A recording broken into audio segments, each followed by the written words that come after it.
ఇలాంటి మరెన్నో వీడియోలు చూడడానికి like, share, subscribe and comment. ఈరోజు ఈ వీడియోలో 2025 సంవత్సరంలో అక్షయ తృతీయ ఎప్పుడు వచ్చింది, ఈ పండుగ ప్రాముఖ్యత, శుభ సమయము, పూజా విధానం గురించి తెలుసుకుందాము.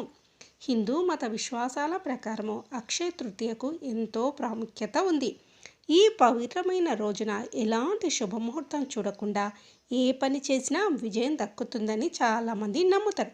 అంతేకాదు ఈ పర్వదినాన బంగారం, వెండితో పాటు ఏదైనా కొత్త వస్తువు కొనేందుకు చాలామంది ప్రాధాన్యత ఇస్తారు.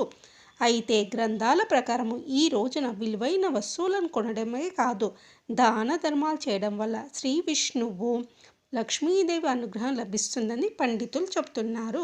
2025 సంవత్సరంలో ఏప్రిల్ 30వ తేదీ బుధవారం నాడు అక్షయ తృతీయ వచ్చింది. ఎవరైనా ఈ ఏడాది ఏదైనా కొత్త పని ప్రారంభించాలనుకుంటే అందుకు ఈరోజు పవిత్రంగా ఉంటుంది.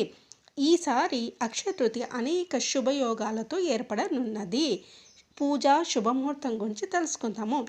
అక్షయ తృతీయ 29వ తేదీ ఏప్రిల్ 2025 మంగళవారం సాయంత్రం 5:32 ప్రారంభమై 30వ తేదీ ఏప్రిల్ 2025 బుధవారం మధ్యాహ్నము 2:13 అక్షయ తృతీయ తిథి ముగుస్తుంది. ఉదయ తిథి ప్రకారము ఏప్రిల్ 30వ తేదీన అక్షయ తృతీయ పండుగను జరుపుకోవాలి. అక్షయ తృతీయ పూజ ముహూర్తము ఏప్రిల్ 30న ఉదయం 5:41 నుండి మధ్యాహ్నము 12:18 వరకు. అక్షయ తృతీయ రోజున బంగారం కొనుగోలుకు శుభ ముహూర్తము ఉదయం 5:41 నుండి 9 గంటల వరకు, మరలా ఉదయం 10:39 నుండి మధ్యాహ్నము 12:18 వరకు.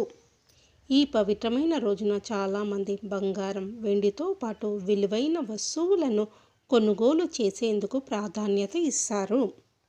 అంతేకాదు వివాహం, కొత్త ఇంట్లోకి ప్రవేశించడం, కొత్త వాహనము లేదా ఏదైనా కొత్త ఆస్తి కొనడము, కొత్త వ్యాపారం ప్రారంభించేందుకు శుభప్రదంగా ఉంటుంది.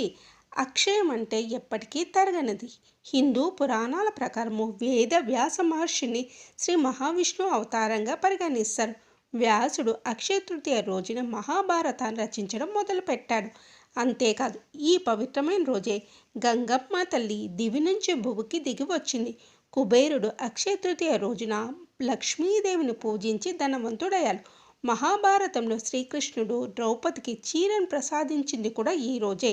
ఇంత అద్భుతమైన రోజున బంగారంతో పాటు ఖరీదైన వస్తువులను కొంటే తమ సంపద, శ్రేయస్సు పెరుగుతుందని చాలామంది నమ్ముతారు. అక్షయ తృతీయ విశిష్టత గురించి తెలుసుకుందాము.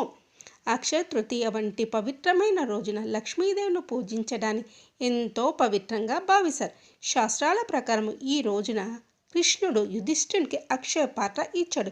ఇందులో ఉండే ఆహారం ఎన్నటికీ తరగదు. అందుకే ఈ పవిత్రమైన రోజున దానం చేయడం వల్ల శాశ్వతమైన పుణ్యం లభిస్తుంది. ఈ శుభ సమయంలో వివాహ కార్యక్రమము, కొత్త ఇంట్లోకి ప్రవేశము, కొత్త వాహనం కొనడము, నిశ్చితార్థంతో పాటు ఎలాంటి శుభకార్యాలు ప్రారంభించినా ఖచ్చితంగా విజయవంతం అవుతాయి. పూజా విధానం గురించి తెలుసుకుందాము. అక్షయ తృతీయ రోజున తెల్లవారుజామునే నిద్ర లేచి స్నానం తర్వాత ఉతికిన పసుపు రంగు వస్త్రాలను ధరించాలి. పూజ చేసే చోట ఒక వస్త్రాన్ని ఏర్పాటు చేసి అనంతరం విష్ణు విగ్రహము లేదా ఫోటోను ప్రతిష్ఠించి నీటితో శుభ్రం చేయాలి. పూజా సమయంలో తులసి ఆకులు, పండ్లు, పువ్వులు తదితర వాటిని దేవునికి సమర్పించాలి. వీలైతే పసుపు పువ్వులను సమర్పించాలి. ఇలా చేయడం వల్ల విష్ణు ఆశీస్సులు లభిస్తాయి. పూజ ముగిసిన అనంతరము విష్ణువు, లక్ష్మీదేవికి హారతిచ్చి నైవేద్యం సమర్పించి మిఠాయిలను ప్రసాదంగా పెట్టాలి. అక్షయ తృతీయ నాడు పొరపాటున కూడా కొనకూడని కొన్ని వస్తువులు ఉన్నాయి. అవి ఏమిటో తెలుసుకుందాము. అక్షయ తృతీయ పండుగ రోజు పొరపాటున కూడా కత్తి, కత్తెర, సూది, కొడవలి, గొడ్డలి, బ్లేడు వంటి పదునైన వస్తువులను కొనకూడదు. ఒకవేళ ఈ వస్తువులను కొనుగోలు చేస్తే ఆ ఇంట్లో గొడవలు, విభేదాలు వచ్చే అవకాశం ఉంది. అక్షయ తృతీయ పండుగ నాడు నలుపు రంగు దుస్తులను, నలుపు రంగు వస్తువులను, నల్లటి ఫర్నిచర్ను, నల్లటి ఎలక్ట్రానిక్ వస్తువులను కూడా కొనకూడదు. ఈరోజు నలుపు రంగు వస్తువులను కొంటే జీవితంలో ఊహించని కష్టాలు వస్తాయి. పండుగ నాడు పొరపాటున కూడా స్టీల్ సామాన్లు, అల్యూమినియం పాత్రలను కూడా కొనకూడదు. అంతేకాదు, పదునైన ముళ్ళు ఉన్న మొక్కలను ఇంటికి తీసుకురాకూడదు. ఈ ముళ్ళ మొక్కలు కూడా ఇంటికి శుభంగా పరిగణించరు. అక్షయ తృతీయ పండుగ నాడు వీలైతే బంగారం, వెండి వస్తువులను కొనుగోలు చేయడం శుభప్రదం. వాటిని ఒకవేళ కొనలేకపోయినా పర్వాలేదు. కొబ్బరికాయ, దక్షిణావర్తి శంఖము, శివలింగాన్ని కొనుగోలు చేసి ఇంటికి తీసుకురావడానికి కూడా శుభప్రదంగా పరిగణిస్తారు.